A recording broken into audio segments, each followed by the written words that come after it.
and welcome to Technically Talking. I'm super excited. We have some of the designers here, and I think we just lack Nicholas. We're going to find Nicholas. All right. But before we get started with the questions, why don't we go down the line and say who we are, starting with you. Hi, I'm Preston. I'm the founding artistic director of Triad and the director of this evening's production. What do you know? Jen. Hi, I'm Jennifer Stanley. I'm the custom shop manager. I'm Laura Eckleman. I'm the lighting designer at this show. I'm Jane Shaw, sound designer. Anya, Klepikov, set design. Excellent. So to kick it off, what we're gonna do is I have some questions prepared that I'm gonna ask the team, and then we're going to, as well as Preston, and then we're gonna open it up for questions for you guys and find out what you're curious about. So Preston, as we get started, I remember when we were first talking about us doing this play last spring, as we go through season selection. By the way, if you've not suggested the plays that you think that would be interesting for us to do next season out there in the lobby, there's an opportunity for you to do so on some butcher paper that's on the table. So please write in your suggestions. But as we were looking at this play, one of the things that was really interesting in the conversation that we were having was about the doubling. And hello, Nicholas. Nick, do you want to introduce yourself? Hey, I'm Nick Hussong. I'm the projection designer. Awesome. And so that was one of the things that we talked a lot about when we were first coming towards the play, and your ideas of transformation. Do you want to talk a little bit about that? Sure. I have thought about directing a production of Midsummer for a long time. It's one of the great plays, and it gets done a lot. And I had to study it in both undergrad and grad, and so and then I was a drama league director, and we had the Shakespeare intensive, and I was assigned Midsummer's Night's Dream. And I think every time I approached it, I kind of had a different thought about it. But this time it seemed to me that the thing that was so important was transformation. The idea that Athens changes because of what happens. The lovers change because of what happens. The fairies change because of what happens. And so when we were looking at doing it, everyone said, well, you can't afford a cast of, I don't know how many it is, 20-something. And I said, well, wouldn't it be great if they all just kept changing? And we could do it with 8 actors. And so that was where I started with. But the idea that the magical world and its interaction with humans would cause change to happen. That even the military dictatorship, sort of, that Athens was under Theseus, is changed by the end to a point where there's laughter, and they're putting on the tablecloth sloppily, and it's not as sort of ordered as it was. For me, it's really important in this play. It's hard because of the sexual politics of this play are different now, perhaps, than they might have seemed when it was written. And Hippolyta is a war bride. She's captured and forced to go to Athens to marry Theseus. And so it was really important for me to see even how she can change Athens and learn to sort of have a place, since Shakespeare decided she had to have one. Excellent, thank you. And so as we were talking about the play and developing all of this, we have a very strong image of Athens, right, from the get-go that Anya has provided us, as well as this transformative table. Can you talk a little bit about how you guys came to the table as a central figure, and then perhaps talk about, as a designer approaching Midsummer, we traditionally see a lot of fake trees and foliage, and we've gone in a very different direction here. Can you talk a little bit about that process? I'm going to pass you down the line.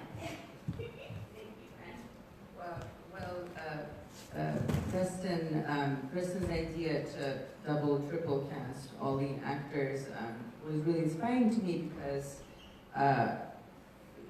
the play is about magic, and I think in the theater we assume that we naturally do magic. Theater is magic because of all the transformations that we can create, and so I think we just sort of easily leaned into the magic of the transformations by, in order to support the magic in the play. And so it made sense to put the transformation center stage by creating this device, this machine in the middle that would house all the different props and costume pieces that would make these transformations easy. And you know, they're basically, I mean, as a designer, I sort of approach it from point of view like, what are the requirements? We seem to need a dinner table, and we seem to need like a workbench, and we seem to need a bower, or you know, some levels. The forest is a place of many hills and levels and nooks and crannies. So I guess the table was something that just satisfied all of these requirements.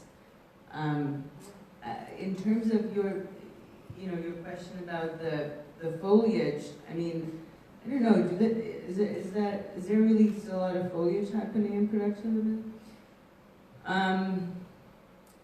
Well, I think what's important about the forest is not the foliage, but the fact that it's a place that's very different from Athens, and the function of it is that is disorienting and unfamiliar and can be scary, and I think I was trying to sort of create these, evoke these feelings for the audience by sort of destabilizing the usual rectilinear space of Athens, which is civilized and familiar. And so, hence the zip lines that cut up the space in these surprising ways, and the costume pieces. Originally we had like, the idea was a lot of, Preston came up with this beautiful image that he said, Preston as a director is really great with research.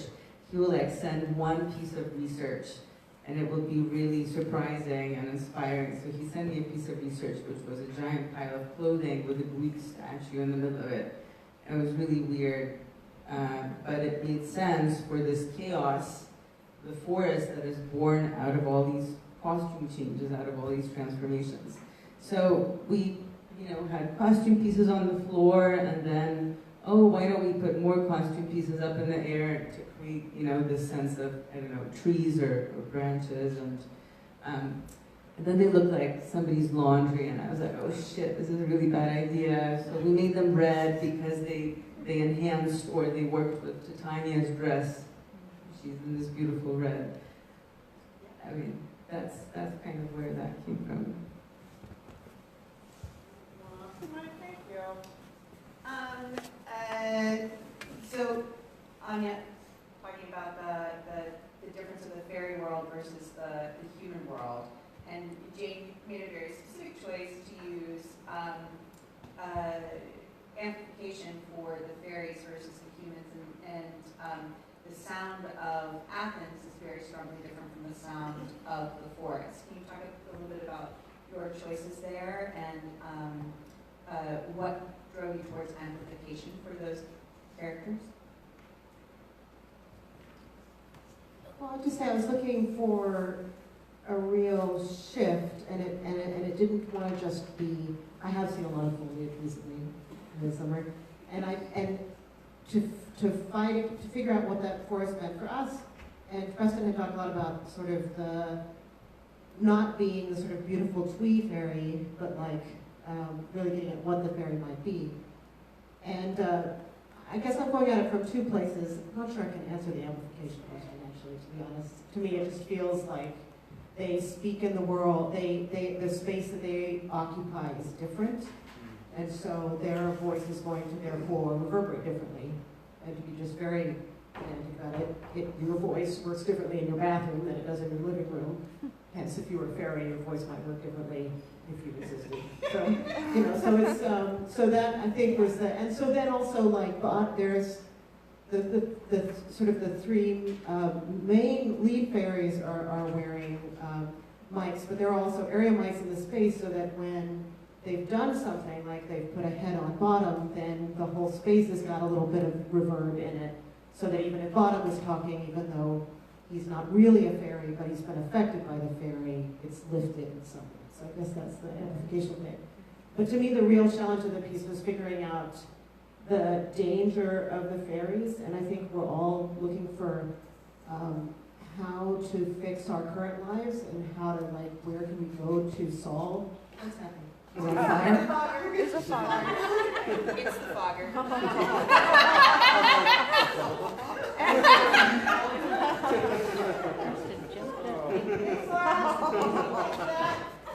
Take your hand just a little bit. You're talking about the Dangerous ferries. dangerous ferry. Well, I mean, you know, the world and our world that we think is so safe here, we're sitting on these chairs, isn't. That's what we're finding out every day. And so, where can we go to find some of those solutions? And maybe the solution is in the natural world, which is also scary these days.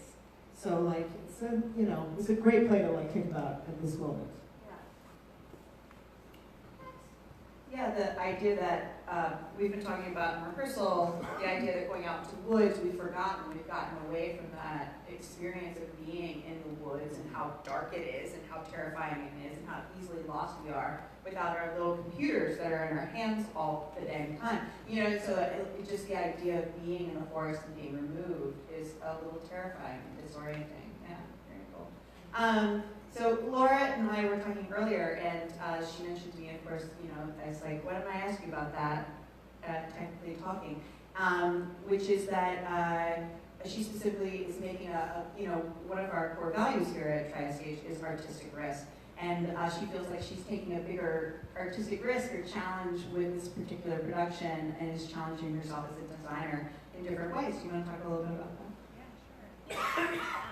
It's actually really relevant to what both Jane and Anya said about wanting, and what Preston said originally, early in the process, about wanting the forest to feel scary and disorienting, and not wanting it to be sweet and romantic and foliage and sort of warm in that sense. And so this is my 5th show at Triad Stage, and working with Preston. And so when he brought that idea to the table of it feeling scary, I went to this place of these sort of shards of light. I wanted to sort of take all the iconography of Midsummer and do the opposite. So it's not like cool romantic moonlight, and it's not foliage, but it's sharp and it's scary and it's disorienting, and like there's sunlight in the forest and it comes from weird angles, like all at the same time, and you're in the light and you're out of the light, and it's sort of hard to tell where it is. So that was sort of the idea behind the choice, but it's very hard to accomplish that in a space like this, in a space that's a thrust. It also takes a really game director and really game cast to be willing to have actors moving in and out of darkness as much as they move in and out of darkness in this play, and to shine light sometimes in the faces of the audience, and so that like this big audience is going to have this scene in shadow, but they're going to have this other scene in light, and that other big audience is going to have this scene in shadow. They're going to have a different scene in light, and that's just a sort of risky approach that I would not have taken at a place that I had worked less frequently, or with a director that I didn't think was going to be game. Glad that it's written. It's fun. So Nick, this particular production has a lot of projection services. That I feel like projection design is so new, even though we do a lot of it here at Triad Stage. It's one of our favorite things to add into productions and incorporate into our shows. This one, strangely, without live feed for the first time. Just kidding. So can you talk a little bit about the variety of projection services and how that affects your work as a designer? Yeah. I mean, for this production, it was actually quite nice because Anya gave me endless surfaces, actually, because we tried to use every surface possible. We had a somewhat limited amount of tools, as in, like, to get the right amount of brightness. Right. We only had a certain amount of instruments to get the brightness that we want. So we tried to focus a lot on the table and then the full surround, and then on the garments above, to try and really talk about that transformation from Athens to the forest. So it was like trying to make it like not trying to have a screen like, oh, there's going to be protections here later, but having it be somewhat unexpected when we go to the forest to like truly transform. which is also what was exciting when we were first talking about this production, is that it's not a typical Midsummer. I think at the beginning, Preston was like, "Oh, we're doing Midsummer," and I was like, "Oh, we're gonna do foliage and gobos." And he was like, "No, we're gonna do Midsummer like we do Midsummer." So then we started talking with Anya and the rest of the team, and it was like, it became very clear that it should be about layers and texture and taking the elements that we're creating in the room to make it feel like a forest, but not literally putting trees on stage. And I think that the endless surfaces gave us that opportunity, especially the chain link added a nice texture to some projections. Yeah. I think you might have broken it. Oh, it's red. Oh, it's angry. Oh, that's green. It was you, Nick. It was me. That's okay. We can just talk loud. So one of my favorite moments is where the projections are going on the clothing. Mm-hmm. Like there's a starburst on one of the red items. I think it's this dress over here, and that it's not just in that you're also playing the shadow within the projection, so that you're projecting on these pants, and it grabs the projection. It becomes a projection surface, but the shadow of the pants is also on the wall. Right. So somewhat intentional of trying to keep the depth and mystery of the forest, the disorientation, like Anya was talking about, as well with the projections, because there was many starbursts on many different pieces of fabric, but maybe you didn't catch it every time, which was intentional, so that it's somewhat disorienting in the different magical moments. Like it was very clear the ones that are center stage, like when we're really trying to call something out, but also in the surround, that it's not always as expected, that it's always changing.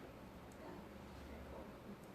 Excellent. Jen, I have two questions for you.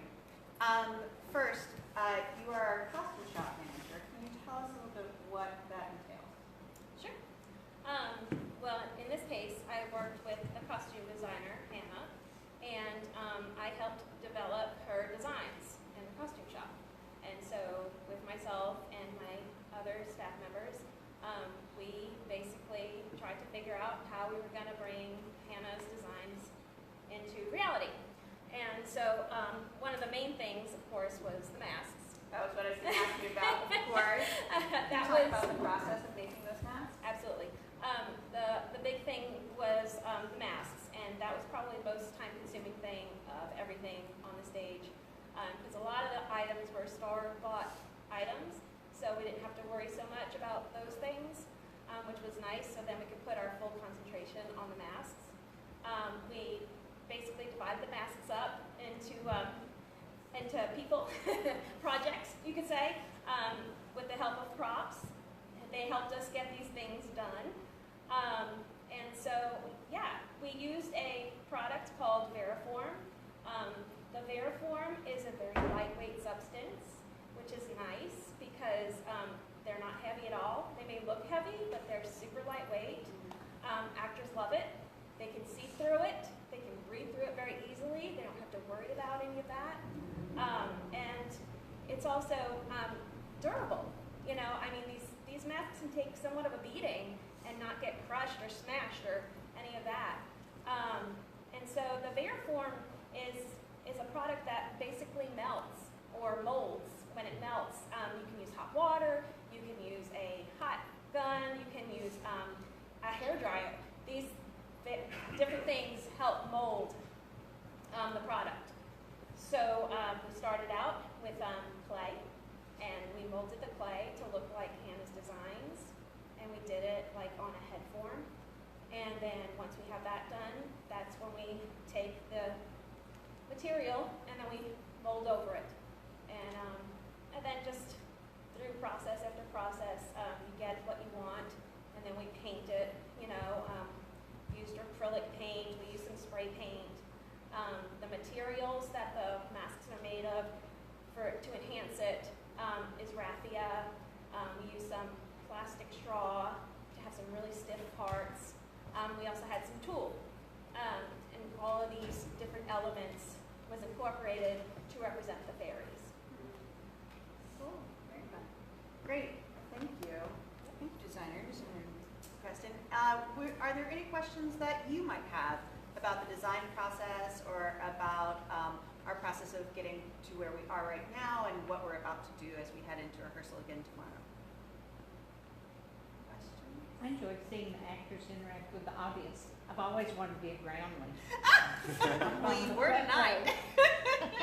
For sure. There's a great book called Shakespeare's Stagecraft, and it's such a brilliant book because it really goes to how the plays would have been done. And while I'm not very interested in doing them exactly the way they were done, I like lights and air conditioning. But one of the things that I love about it is the immediacy of the theater. And so from the very beginning, I said, none of these soliloquies are sort of, Stanislavski method acting into yourself to be or not to be, but they really are like straight to the audience, that the audience is there to provide help for you and to answer your questions or to guide you along the way, or in the case of Bottom and as Pyramus, someone to cry on, a shoulder to cry on. Sometimes we all need one. We do. We I do. thought it was wonderful. I like that book. Oh, good, I'm glad. And Philip is amazing. I just couldn't watching magic. Magical, yeah. She's trained in a particular style of acting where it's extremely physical, and so she really brings that to the fore here in this production. Absolutely. Any other questions or wonderings? Yes. Say a little something about the development of the fairies movement. Yes. Where you found that and Sure. brought it up. She's gone. Denise Gabriel is our movement coach, and I've gotten to participate or observe some of her mask class. So we really started with the masks, and she would get the actors to put the masks on and to explore some different physical ideas. And then she also used these things called mindfolds, which are blindfolds that give complete darkness, I believe. Complete darkness. Yeah, and so they were wandering around the room, engaging with complete darkness, their sense. The moon was a big part of that development. The idea that they kept checking back with the moon. I knew that, I've seen a lot of productions of Midsummer in my life. Far too many. I knew that I did not want the fairies to be, as they frequently are, sort of ballet dancers skipping around. And that I wanted to, speaking of research, I read when I was in the UK this summer, I read that gremlins were believed to live in wood. And that we knock on wood so that the gremlins can't hear our wishes because they will come and take them away. And I really started my inspiration for the fairies from that. The idea that the fairies are going to upset our dreams and our wishes if they hear them. I wanted them to live in a movement world that was not the typical fairy sort of happy sweetness, but was more connected to nature and ultimately to the sky and the spirits. The moon is a recurring theme throughout the play. Here, Hippolyta mentioned it at the very beginning of the play. It's like in the third or fourth line, and it repeats throughout. And so the moon became a very important idea as we moved into the fantastical world. And we kept coming back to it. Would take hours, a couple of hours, several nights a week, to come back with the actors to just really root themselves in that fairy world. Physicality. Great. Yes, I see you in the back. Speaking to movement, did you use an intimacy coach or a fight captain? We did have a fight captain. We certainly did. Yeah, Jem Rand, who's our resident fight coach, worked on the fights. We have, of course, because we're a union theater, one of the actors is a fight captain. And is making sure that the fights are maintained. And we are pretty, we include in that moments of intimacy as well, so yeah. Any other questions or wonderings about how we got where we've come, where we're headed? I'm afraid Hermia is going to be black and blue before displays of it. She gets tossed around a lot, doesn't she? Yes. Most of it's nice and safe. Yeah. Yeah. In fact, it's all safe. She's been trained to learn how to fall on. When you, speaking as somebody that does all this stuff, was a victim for a long time in plays, you learn to fall on the meatier parts of your body, not your bones, and so that way you fall safely, and the muscle can take it.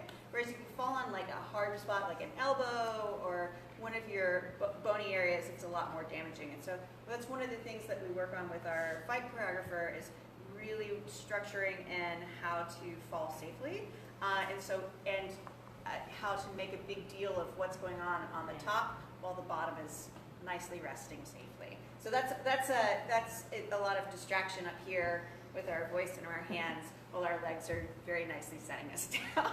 I'm gonna say one more thing. Yes, ma'am. I love seeing an actor really enjoy acting. And a G.S. Nick Bottom, I mean, he loved every minute of everything he did. Raj is incredibly enthusiastic. Yeah, this entire company has been an absolute dream to work with. You know, I feel sorry for them. They all are Shakespearean trained, and they love Shakespeare. And they come in the first day, I'm like, oh, I don't really like Shakespeare. But we've had an incredible time. It has been a really joyous process. It's been a fun room to be in. Absolutely. Yeah. So they've all been fantastic with each other, and that's a treat. Yes. When you have the actors doing some extreme accents, like it's 1940s Brooklyn or whatever's going on in there, is that something you're saying, do this, do this, do this? Or are they working with you on, I can do this, what if I try this? How does that evolve to where it got to? All of the dialects really came from the actors' choices. I kept talking about how we differentiate the mechanicals, each of them individually from each other, and then how we differentiate them from the characters they play elsewhere in the play. And early on, I think Katie discovered that sort of 1940s Brooklyn kind of thing.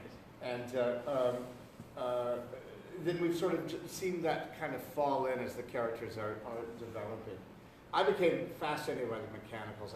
Because I was watching the rehearsal and I thought, well, that's us. We are all of us are just those mechanicals, desperately trying to make a play to entertain you for a couple of hours at night before you go to bed. And we're so desperate to make life, and we're just as ridiculous as they are. We just are a little better trained. And I fell in love. Usually when I see Midsummer, I'm like, oh God, not that play.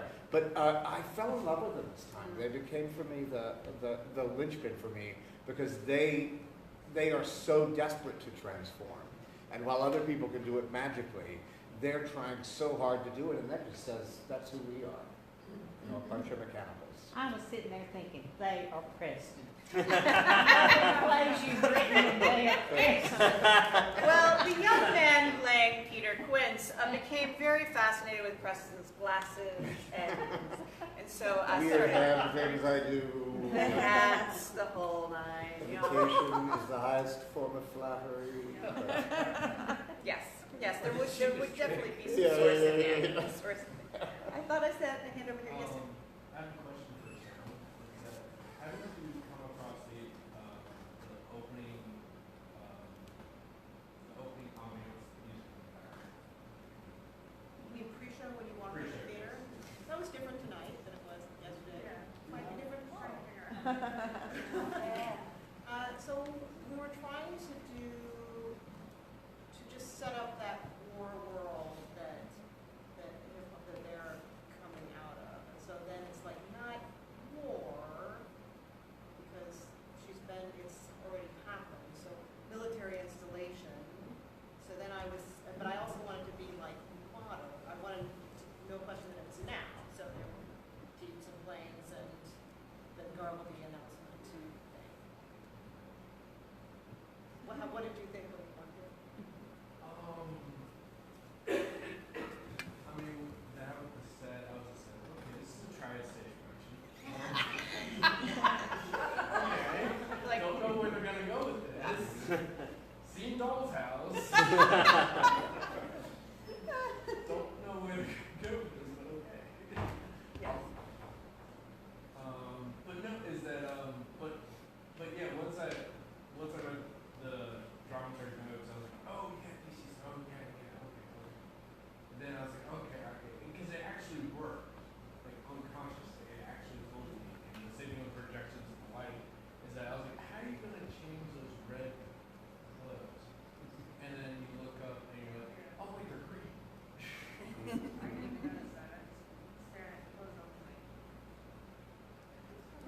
What's going on with When did they come down? Right, when you're like, when are they gonna come down? It's a little bit of a tease and expectation and anticipation. What's gonna happen next? It's fun. Any other questions? Great. Technically Talking is one of my favorite Theater Plus events that we do here, maybe because I just love designers and I'm fascinated with them. And so I like to hear about their process and I like to hear about the collaboration that gets us to opening night. But if you enjoy Technically Talking, please tell your friends. You do not have to buy a ticket to come to Technically Talking. You can just show up after the show. Usually we have it posted online when what we think the runtime of the show is. So even if you've seen it another day or you can't come this night and you want to still hear the talkback, you can definitely come to this particular post show for sure. As is true actually for all of our post show activities. So if you enjoyed tonight and you want to hear from the actor's perspective, next Thursday we're doing a talkback with them. Or if you want to hear an academic scholar speak about the play, her lecture is going to be called Magic and Monstrosity in Shakespeare's England. And so all of those sort of things, all of our post-show activities you can attend without having to see the show beforehand. So I encourage you to join us again or to join us on another Technically Talking.